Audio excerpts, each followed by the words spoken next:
Sometimes the relatives of the patients think that radiation is very risky and they do not want it to be done to their patients and they avoid getting radiation done. And today we will talk about it. Is radiation really risky or is it a fruitful treatment to your patient?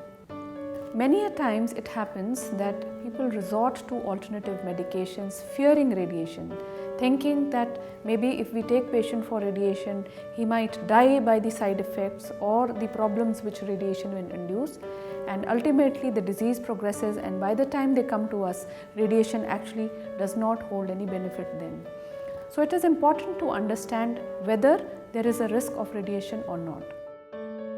Radiation can cause some side effects, and in our language we call them accompaniments of radiation. That means there are some changes which happen during radiation, but they tend to go off with time. And then we have a lot of medications which can suppress these side effects.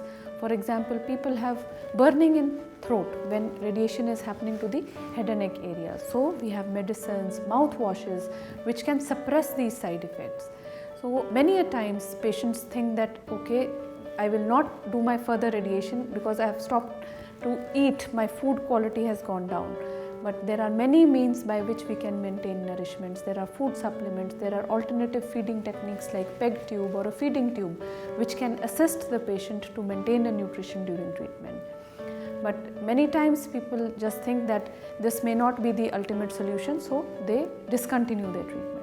But discontinuation of treatment is more dangerous. If we do radiation uninterrupted, it gives a better result when it is compared to someone who gets treatment done with lot of breaks. So the risks are not that much that they may cause death, but we have to identify the right patient and the case selection has to be adequate. So that judgment is done by a doctor. If there is a patient whose general condition is poor, patient is having a poor performance status. By that I mean that patient is unable to take care of herself or himself, is in the bed all the time, cannot feed oneself, then that may be one patient where radiation may be risky. But then the doctor himself or herself will tell you that she cannot undergo this treatment. So that decision should not be done by attendants by themselves. They should make the patient be seen by a doctor and a combined discussion should be done so as to understand the risk versus benefit, because in majority of cases the benefit of treatment is much more than the small amount of risks which treatment can induce. And we have to define, doctor will always give you some percentages of chances of cure.